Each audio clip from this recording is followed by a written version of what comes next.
I can't fucking sleep. So hey, hi, hello, good morning. Welcome back, Alexandrian Codex. It's 6:07 a.m. Saturday, November 27th, 2021. Kill me. I'm staying awake for at least a couple more hours so I can catch an early bus to go check on the cats in the morning. And then bus back and sleep all day. Just a very good way to fix your broken sleep schedule is just to give in and embrace it. Definitely the best way to do this. But I know if I don't go this morning, I'm probably not going to get there till super late, and I'd rather go early than late. Because me care about cat, and also public transportation much earlier, or much easier in the morning. Well, easier in the morning than compared to later on in the day, maybe. Righto, what are we trying to accomplish? You know, we're hardly halfway through the month. That ain't bad. That ain't bad at all, actually, now that I think about it. Oh, there's a burp. There's a burp. We'll, you know, sell everything here. I'm gonna want to upgrade a tool today. You know, I said the watering can earlier. We still got the month. We still have the month. I think I'm gonna do the pickaxe. Oh, but what the fuck am I gonna do without the pickaxe? I guess we'll be cutting down trees. It'll be a wood day. And then we'll have fewer days to do that. Get the rest of the iridium? Does that make sense? No, not really, but I want to do that, so that's what I'm gonna do. Love to outline a plan, go like, that doesn't really make sense, does it? And then commit to it anyway. What have I been up to tonight? TikTok. Whole lot of fucking TikTok. I'm not gonna act like I'm not gonna act like I managed my time well or did anything particularly interesting. That and watched all of the new glassworking series on Netflix that I think is a ripoff. It feels like a very History Channel, Discovery Channel type show. It's in the same sort of format as Fortune Fire, sorta, kinda, or Great British Bake Off. It's fine. With the glassblowing show, basically they have one challenge per week for their contestants. Because these glassblowing takes a minute. I mean, so does metalworking, but giving them 4 hours of work on a project and then, you know, a good 3/4 of the episode is just them working on shit, which is, like, cool for the first couple of episodes. Then I just skipped through it every single time after that, not even getting to listen to, like, the contestants or their whole jam. I would just skip to the part where they showcase the art, and I'm like, ah, cool. And then I wouldn't even listen to who the judges picked to win, because I'd find out the next episode, right? So I mainlined that series in, like, a couple of hours. Which is definitely not the right way to consume something, but I'm on some very... I got some anxiety energy today. I'm not really sure why, but I'm definitely rocking it. Oh. Yeah, and I can tell my brain chemistry's doing a thing. I don't know what that thing is. But I've been enjoying a vegetable soup. It's not as good as the one I made last week, but it's pretty alright. For all the week up to this point, last night, I'm like, I'm just gonna mix in some other stuff with it. I ruined it. I ruined it.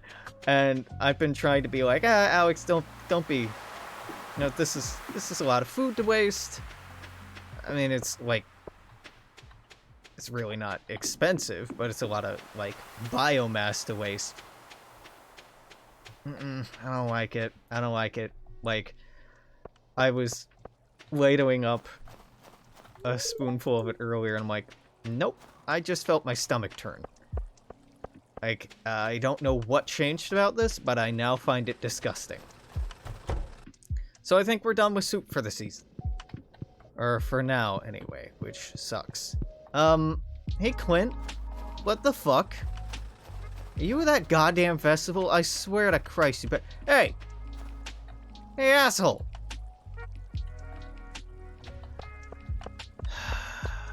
Alright, Clint.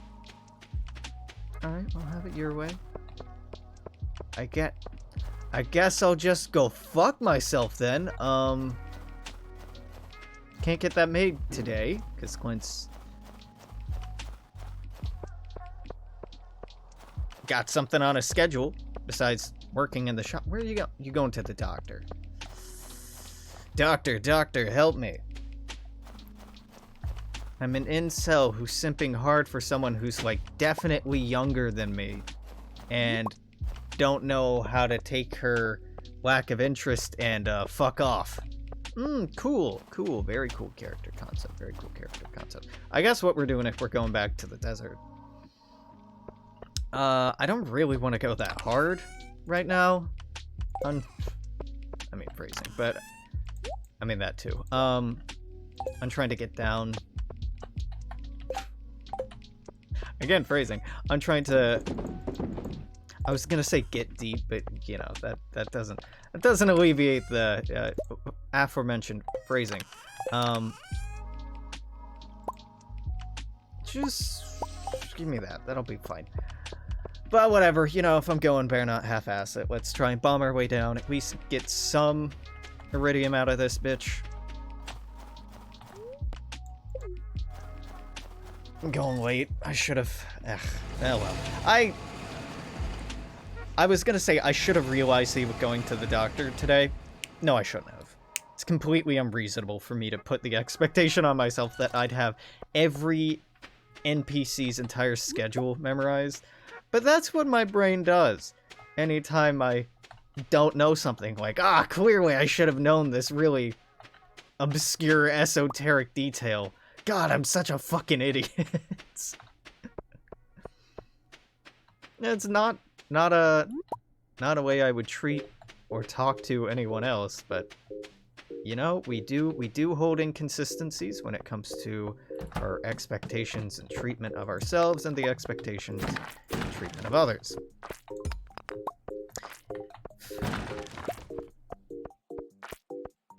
I mean, iridium's the big dub. That's the thing I really want out of today, but honestly, no. Just fucking die, eel, please. Honestly, even just picking up gems today is fine. Part of me is like, oh fuck, I gotta rush. I really don't. What the fuck am I doing though? I have a bomb. I have 30 bombs. I should be using these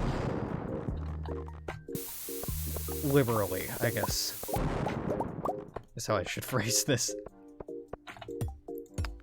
But in my mind, it literally, you know, liberally does mean openly, with little regard, generously.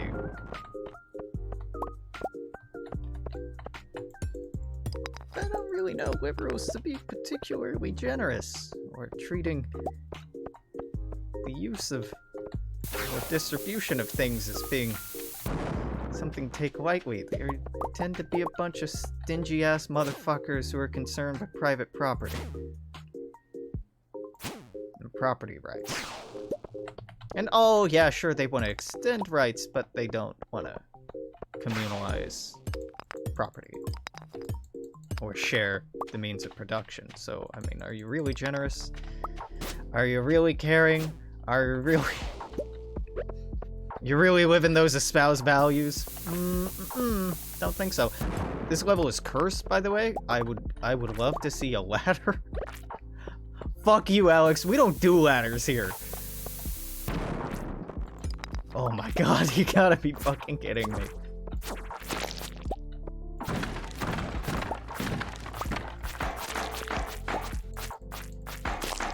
And the slimes didn't give any iridium. I'm willing to bet these won't give anything worth it. Sweet. Sweet. Sweet. Cool. Sweet. Yeah. Rad. Awesome. Sweet. Yeah. Cool. Continues to be very cool and awesome and sweet and just fantastic. Finally found it. Oh, yeah. That was fun. I had a fun time. That was a good time. I'm glad that took a long time and I got, like, no reward out of that floor. Hey. Want a iridium? Oh, I'll take it. Is it great? No. No! There's nothing great about that, but it's better than nothing.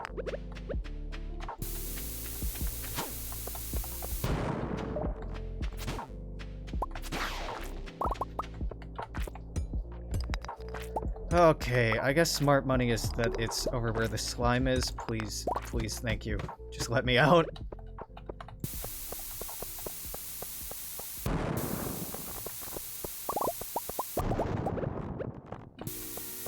Please, please, please, nope. And we double back up here, and there it is. All right, not so bad. Getting these Omni Geodes, I'm not complaining about, because those can be anything. It can be anything.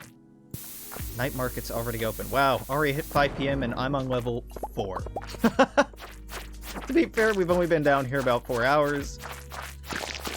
That's pretty bad, and maybe I should stop using the bombs and just recognize today's probably going to be a bit of a disappointment in terms of what we're taking out of here. Maybe. Maybe. I should probably kill you because you could have iridium on you, but, like, I don't.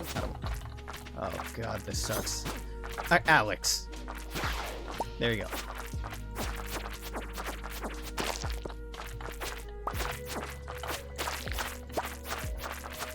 Oh, this is... I don't like this. Yep. I don't like this at all. Damn you tiny slimes and your tiny hitbox.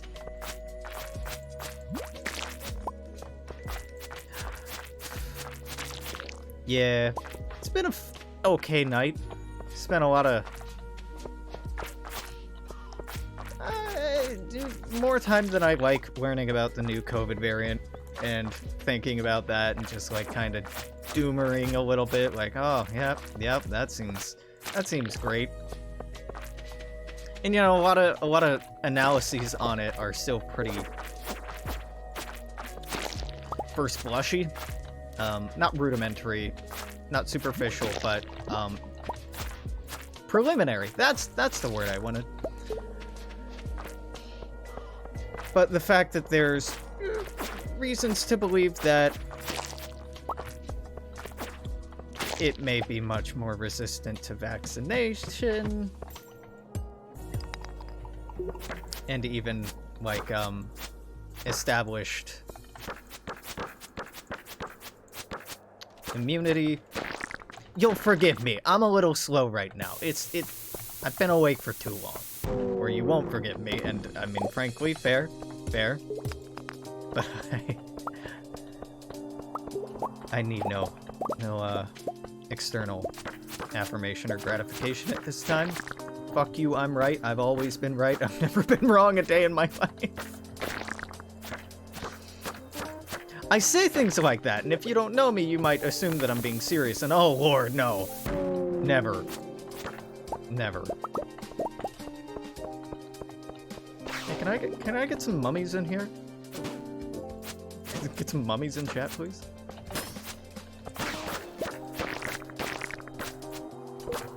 Okay, you know what? That'll do. Not getting 3. I might have been able to pull 3 out of that. Oh, well, whatever. The cloth I recall being valuable, but I can't...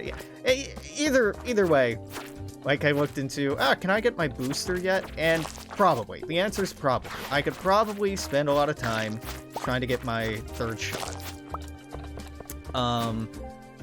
But I'm not particularly at risk, and the closest pharmacies to me are pretty hesitant in handing out 3rd shots right now. Washington State, where I live, has a vaccination rate of around 60, low 60s, which sucks. It should be a lot higher than that. My city is significantly higher than that. But still, it's quite concerning. I think what set me off, and I'm like, alright, Alex, you need to stop being on Twitter and similar sites right now and go, like, fucking play a video game or some shit. Quit doom scrolling, bitch boy. Was reading people getting into, like, hey, you know, it's being called the South African variant, but it was just discovered in South Africa because we have a really good, like, virology practice here.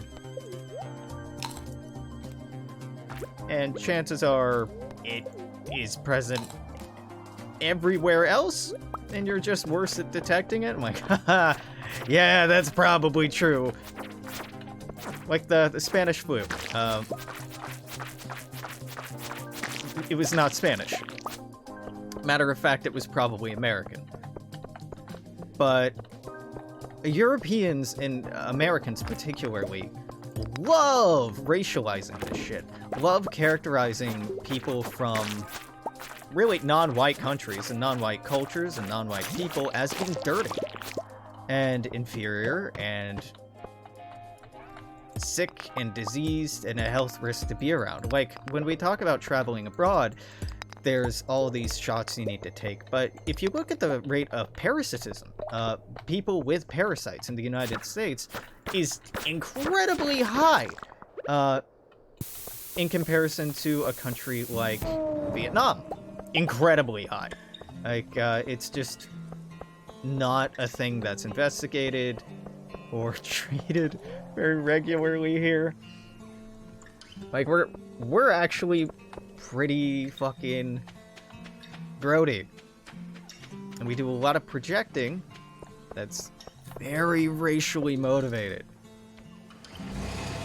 And I was talking last night about just how damning, and it's a lot to look at the urgency with which the Biden administration knee-jerked and was like, oh yeah, travel ban, we'll absolutely do that. To African countries. But noticeably, I think, took their sweet fucking time when it came to European countries. When they were major vectors, i.e. the United Kingdom. Just so exhaustingly racist. Institutionally, culturally, and individually, honestly. There's a lot of people in positions of power that are wittingly or unwittingly racist.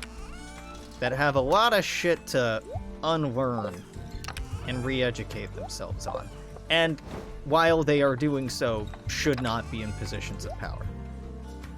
There are very many antiquated opinions, feelings, values, etc. that are represented in our highest offices of power that, you know, maybe shouldn't be.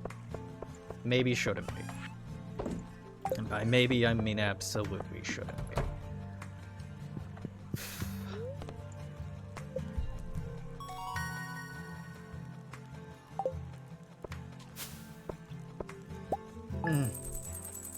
I'll be honest, the Glassworking show, these are related, I didn't like the host a lot. She's fine, but she does... Okay, she does this white woman thing a lot. Or a couple of times I noticed in the first season. Anytime something around race came up, or like people maybe expressing their relation to the perception of their race, particularly there was a black artist, I forget their name, in the first season, who had a piece that kind of seemed to touch on their perception and treatment in like a very vague way. And this fucking lady did this classic older white woman thing, especially like liberal older white woman thing, especially like artist liberal white woman with money thing, where she's like, oh yeah, I didn't think of that, but I can totally see it. And you know what? I can relate because of my experiences as a woman. So she took somebody else's expression of their lived experiences, and it was literally the art piece, the centerpiece they were talking about, and she did this fucking thing where in the sentence she said she recentered herself. She used the struggle and the suffering and the oppression and the violence that somebody else was expressing and used it to talk about herself. She took the spotlight and put it on herself, and it's just like, God damn it. These fucking people. And I think it was at that point that I started skipping around quite a bit. Like there was one piece that was, the artist was white, and it turned out he had made a mistake and miscolored things. The art piece was a hand doing like a little walking thing like this over what was supposed to be like, they were trying to show bodies in motion. So it was a hand doing like a movement like this, and the hand was black, and the piece was about waking up his son, like tickling his son awake, and it was very cute and intimate. But the knee-jerk reaction that the host, who there's a host who's a professional and a host who's just a white guy that I don't know, some young, vaguely attractive white guy, conventionally attractive white guy. He's cute. Don't know his name, don't care. Both of them and the guest judge were all talking about like, it's kind of jarring, like the black, or the black color of the hand like doesn't feel as soft and intimate. I'm like, Jesus Christ, are you listening to yourselves? Like this internalized racism of blackness being oppositional to and incompatible with the ideas of softness and intimacy and warmth was just like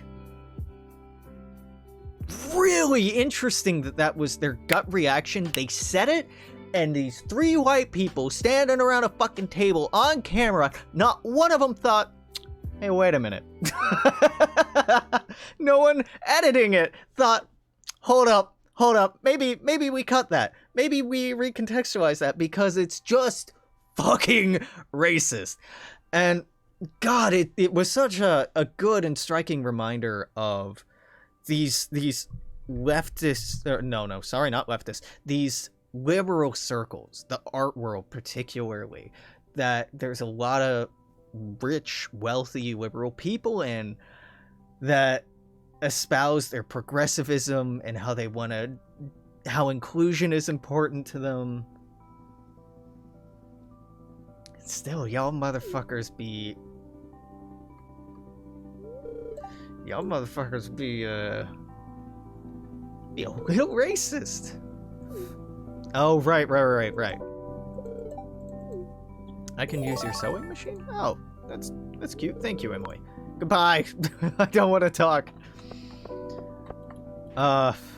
Yeah. You want an iron bar? Okay, Clint. If you're at your fucking house today, you can have an iron bar.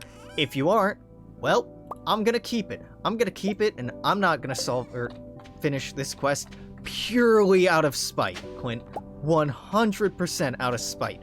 Because you just walked the fuck away yesterday. I gotta say, buddy, not a big fan of you doing that. Threw my plans off. Yeah.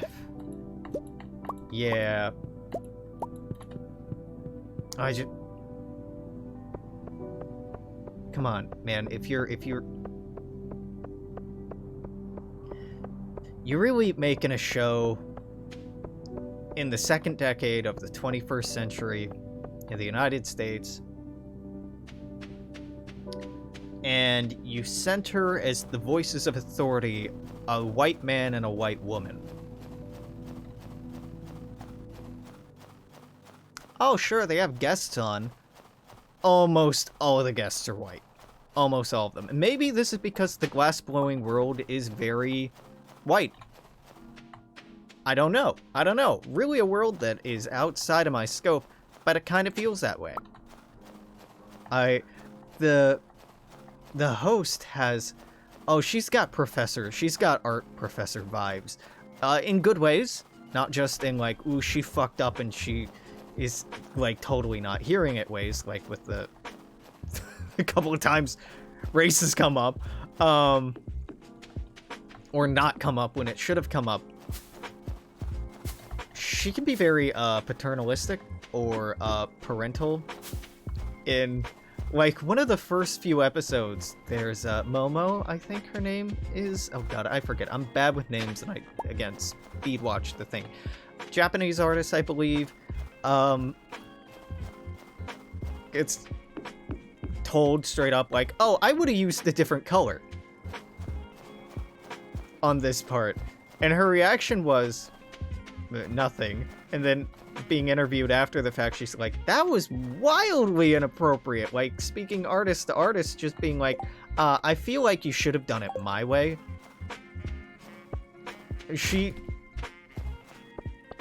I think because the show was newer, I don't know, that was the first season on Netflix. Was it the first season? I don't know.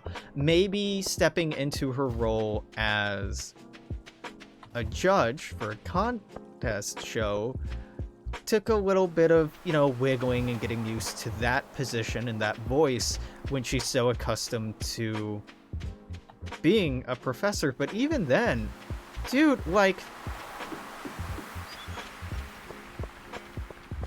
you can ask an artist why they chose a color. You can say, now that stuck out to me, or can you expand on that, or can you explain this to me? Totally, that's okay. But going, oh, I would have done this, or I would have liked to have seen blank, unless you are...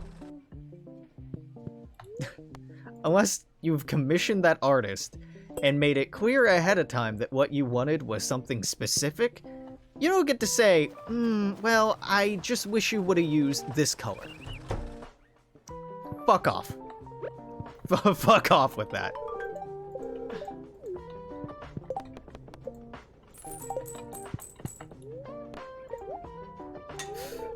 Okay, well, there's that, and now I guess we just go fuck ourselves for the next few days. We're chopping down wood, baby! That's fine, I could use some time to clear out the farm. Anyhow, I mean, not really. I could. I'd much rather just be getting more iridium right now, but I think it'll pay off getting that upgrade because it'll make it easier to get to deeper levels without having to rely on bombs, though bombs are still the most economic way to do it. So is it really going to be saving us time? Frankly, I don't really know. I feel like maybe this is a bad choice, but fuck it. I'm here, so might as well.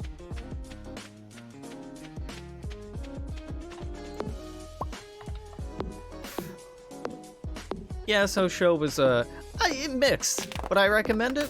I don't know, like, for the bits that have the pretty art in it? Totally. If you're really into glass making or glass working, or you're curious about it, totally. I did not find it as captivating as Forged in Fire. And that's despite Forged in Fire's, like, hokey History Channel structure to it that I can find really off-putting at times. But there were just these consistent moments of, like, lib shit that put me off. And it's not like opaque lib shit, but, like, it's there, you know? And if you don't get it, it's hard to explain. Like, one of the artists, from the first season, talked about gender, and gender expression, and queerness a lot. And the host didn't really... They said, interesting, or things to that extent, but did not stay on that topic. Did not stay on that topic at all. They immediately, like, pivoted away. And they were not comfortable talking about those subjects. And I think for television, they weren't comfortable talking about those subjects. Which I found, like, a fascinating betrayal of art. Like, there's one piece at one point, somebody, the host makes a point like, oh, it's very sexual, and I think that's the elephant in the room, and we need to, you know, admit that. Everybody just laughs.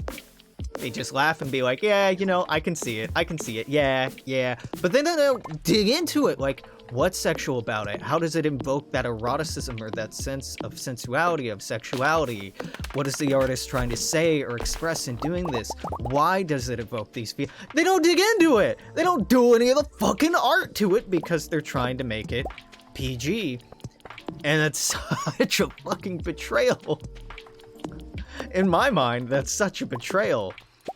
And so the same thing extends to gender and sexuality when one of the artists is like repeatedly saying, no, this is what it is. Like, this is what it is and it's important to me. Like, for fuck's sake, she makes a piece about envisioning the future, and her piece in glass is like prosthetic. They were supposed to make robots, and it's more of a prosthetic than a robot, but whatever. Wherein somebody that would allow anybody to give birth. It is a prosthesis that would allow birth. The way these motherfuckers talked about it was straight, cis, and incredibly superficial. Now, they may have talked about it in more depth behind the scenes, but nothing that made it into the show. Because for me, like, my immediate reaction is like, oh, that's very trans. like literally,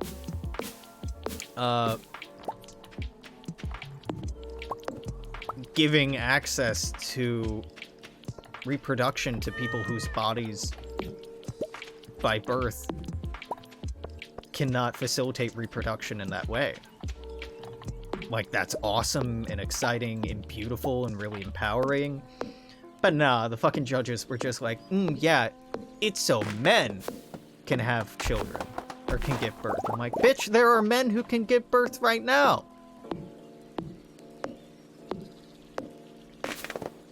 So, I don't know. Forged in Fire gets away with its conversations being very straight, very cis, very heteronormative, not queer at all.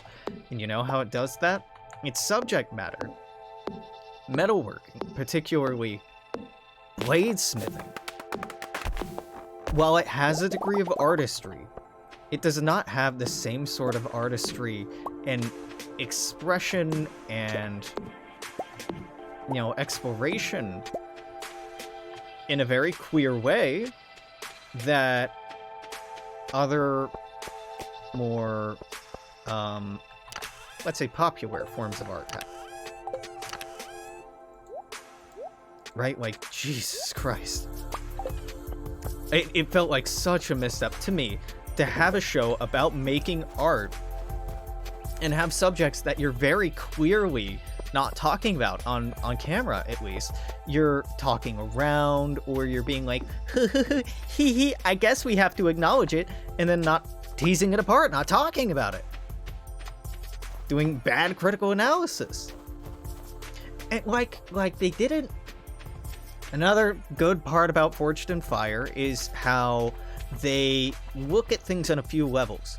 Like, they grade things superficially, like the aesthetics of it, and then they grade, like, the performance in a variety of different ways, you know? Endurance test, and sharpness test, and a kill test, sometimes, which is really just gore porn for the camera, but then they act like it's something, it's just for the flash.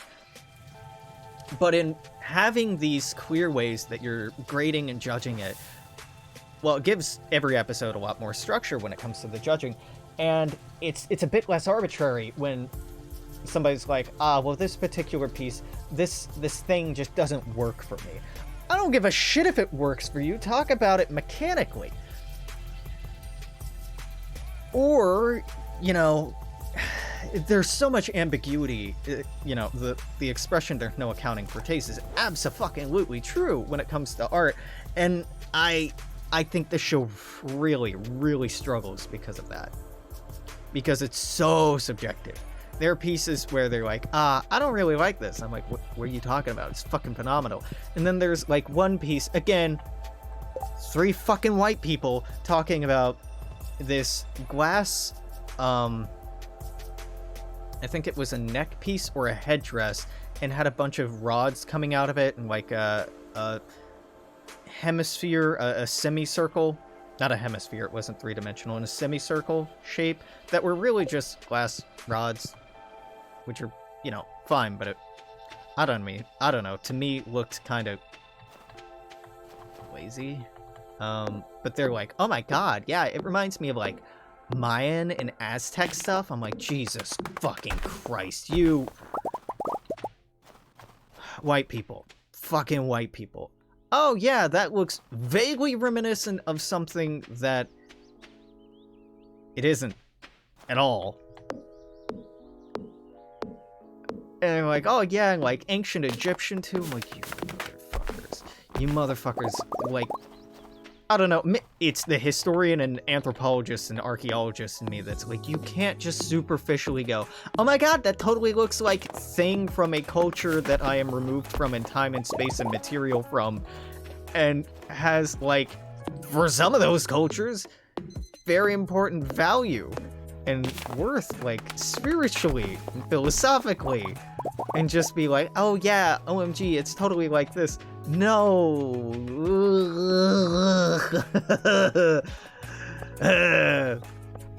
Gross. Gross.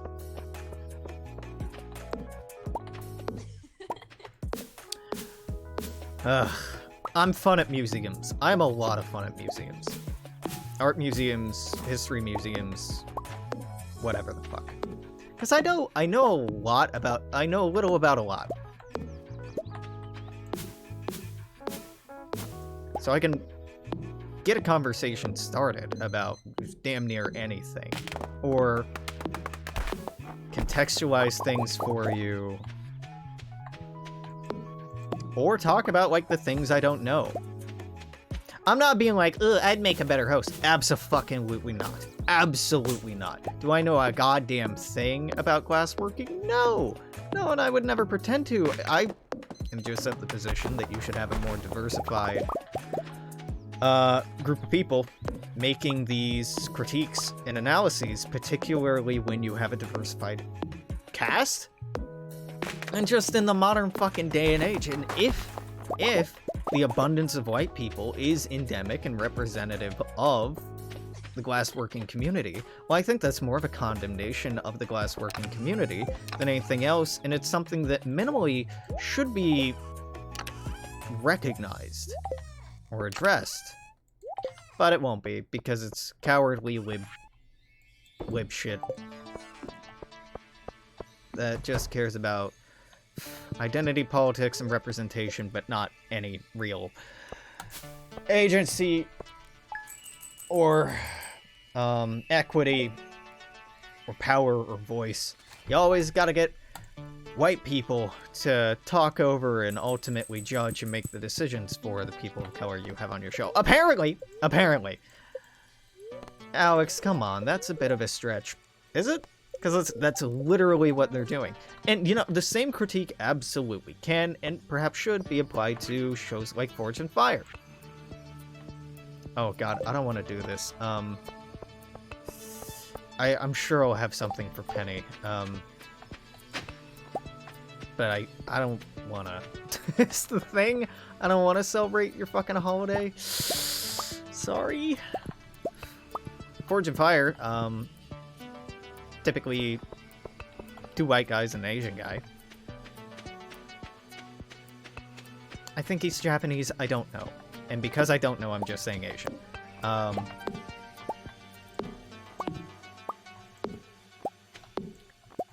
And it can be a little weird when they talk about weapons from other cultures that are not European sometimes. Not always. Normally they're pretty good about it, but it can be pretty fucking Eurocentric. Like, I don't know, dog, just in the glassblowing show, there were a couple of different times where, like, again, a Japanese artist, maybe even the same one as before, made a character from Japanese mythology, I think. And the instructor, again, calling her instructor, the host had no idea what the fuck it was. And she's like, yeah, I didn't know what this was and this was. And I don't think that it's fair that the artist's work was constrained by the cultural knowledge of her audience. Just because your audience doesn't understand something or doesn't have the right context for something doesn't mean that it's bad art. Right? I know and appreciate the fact that in a competition you're making something with the knowledge that you are making it for a specific person, for a specific audience, and rightfully I think there's some arguments there that you should tailor it towards that audience. Sure. But I don't know, man. I don't know. An exploration or expression of your culture should not be something that is contained to when you're around people of that culture. That feels violent, exclusionary, and gatekeepy as hell. Would I recommend the show? No, not really. There's some beautiful pieces of art on it. Absolutely amazing glass pieces. If you just want to skip through and look at the glass porn like I did, do it. Absolutely. But if you... I don't know. I just didn't find it very engaging. Particularly, they kept doing this TV thing. And if you listen for it, especially on like reality or contest TV shows, if you keep an ear open for it, it's hard to miss. Hosts using words like interesting or really non-committal, open-ended words like that. Like, oh, I'm so excited to see who comes out on top, or wow, this is going to be a really hard decision, or being a hype man, basically, for their own fucking show. It's not a way that normal people talk in that situation. And like the Great British Bake Off, as you're getting to the semifinals and the finals, I think it's appropriate at that point. But when you start busting out that lingo a couple episodes in, like, ooh, wow, yeah. Ooh, that's so interesting. Wow, ooh. You get a bit bigger vocabulary. Find words besides interesting to express what you're trying to talk about, because I promise they're out there. I promise they're out there. You can convey a clearer image of what you're trying to express than by using the word interesting. If you are spilling your guts out to somebody on a date, or you're talking to a friend and you're just talking so much about something that you love and you're really into it, you're like, oh, that's so interesting. Oh, that's interesting. It means nothing. It means nothing. They're trying to be polite most of the time, but it is such a superficial, mean nothing word. Ah, that arouses interest. Yeah, it clearly does. It clearly arouses interest, or else we wouldn't be here. Give me something more than that. How does it arouse interest? In what ways does it arouse interest? What do you find interesting about it? Give me just a little bit more there, champ. What am I doing? I'm gonna loop around to the north. I'm going to pick up the cactus and the coconut. I'm gonna bring them back to be dropped off at the community center. I can't recall if we have these shells or not, so I'll check that while we're in there. And then we'll go back via the bus path, sell stuff, cut down some trees. That's the loop for today. That's the game plan. We donated a rusty spoon? We have not. Well, you know, I'm in the neighborhood. Fuck it, I got nothing but time. Gunther! Tell me about this spoon. I don't know. When it comes to art, I've got an ear for critique. And people can say a hell of a lot without saying a lot at all. If you look for what people aren't talking about, what they aren't saying, what they aren't addressing, or what they pivot from, what they draw attention from, or try to talk around, it's very interesting. It's very interesting.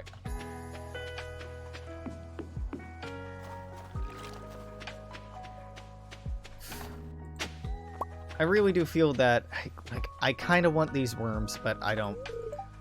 Fuck it, let's get the worms. Is it going to be worth our time? Oh, almost certainly not. I'm going to get, like, a yam out of this or something. I learned this about myself. I don't like persimmons. I really don't like persimmons. Another rusty spoon, okay.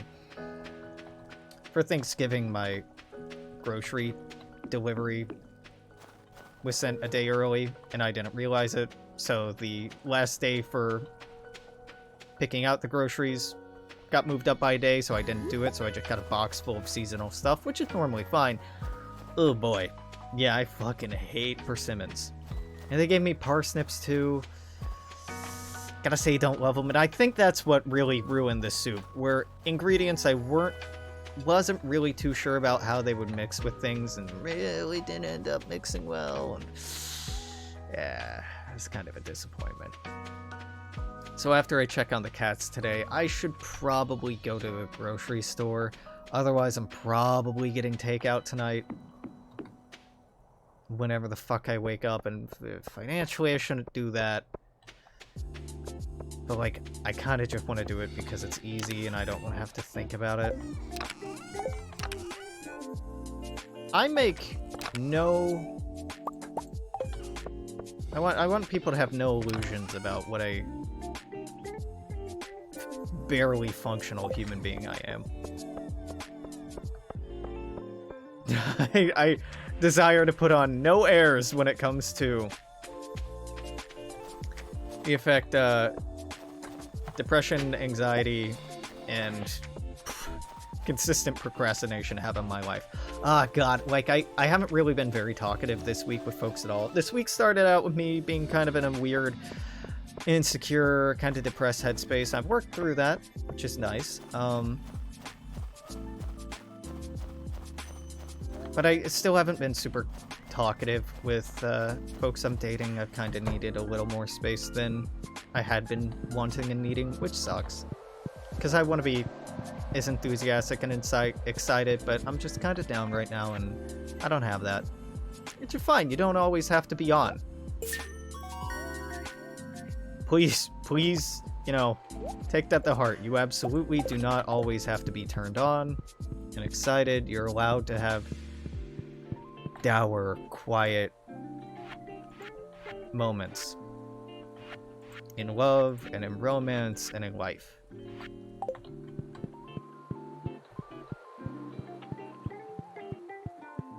But, you know, also I've been feeling a little discouraged when it comes to, like, dating apps, which is hilarious, right? I recognize just the inconsistency of, like, I've met a couple really cool people and I've gotten along well with them, but I've also just kind of gotten exhausted by the constant swiping and messages that start coming across the same after a while, and Tinder particularly, God, it's so easy for that to just be incredibly superficial and just, like, for my enthusiasm to burn fast. OkCupid or sites that allow for a little bit more depth, I can find interesting and make it easier to keep a conversation going, or actually, like, really find out if I'm interested in somebody or not. But it's also a bigger emotional investment in trying to make that judgment, right? If I like someone or if I don't like someone, or if I'm open to liking someone or curious about someone. Like, there's so much, it can be too much information. It can be absolutely too much information. That's, you know, par for the course, it happens. but sometimes I'm just very happy to be like, ah, you know what? I'm gonna not. When is the Winter Festival Stardew? Feast of the Winter Star.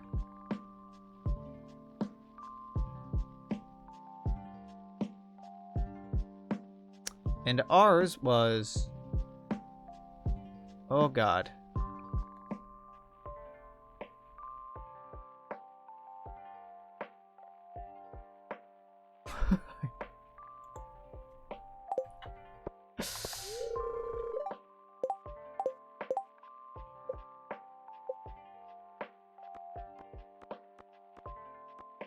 Was it Penny?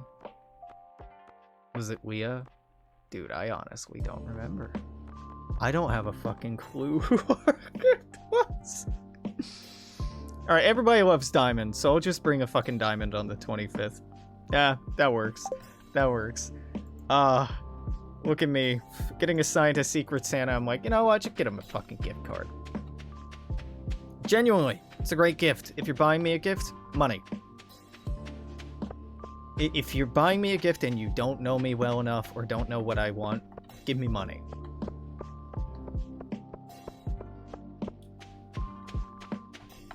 At this point in my life, money is what I want as gift form the most. Because it has the most utility for me, honestly.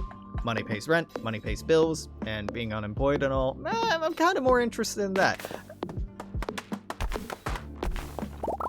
You can, like, take me out to eat, or get me food that I like, get me wine, or, like, a tequila or a cider that I really like, or a rum that I really like. Like, most liquors are probably a safe bet with me. Not whiskeys.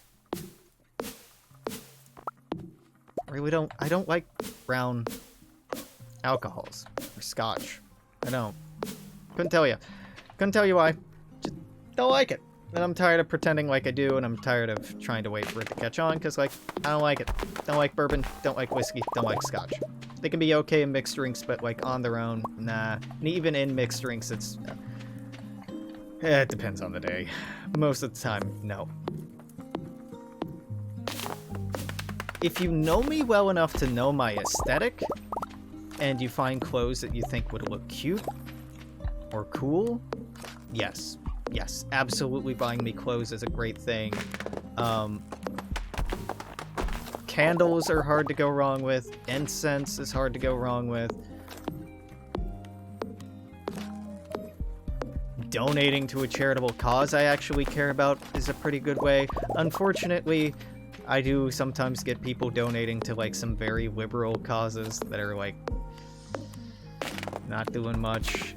But, you know, it's a sweet gesture. I like art. I really like, but art is so subjective, I think you'd have to buy it with me. I like dinosaurs, science, space, science fiction, art, history. But of course, some of these are such broad topics that, especially if you don't know me very well, or know me as well as you think you do, you probably don't know my weird, nuanced, insider takes and opinions on stuff. Like, classic example is my dad recognizing that, like, my kid is a nerd. And my kid seems to like Lord of the Rings. I do, but, like, not a lot. I had a lot of fun doing, like, the Smeagol voice when I was a kid, because, like, who doesn't? And I got a Smeagol toy for Christmas once. I'm like, this is a miss. This is a big miss. I hate getting gifts that you have to act like, oh, hey, it's cool. You know me so well, and I can see, like, you thought, like, oh, this plays into this part of your personality, but So I am gonna go for another hour, because I'm trying to wait until 8 to leave. And it's 7 right now. So if you're watching this on Twitch, I'm going to keep going for a while. If you're watching this on YouTube, well, this is it for today. Until tomorrow, I'm going to say toodaloo. Take care. See you then. Bye-bye.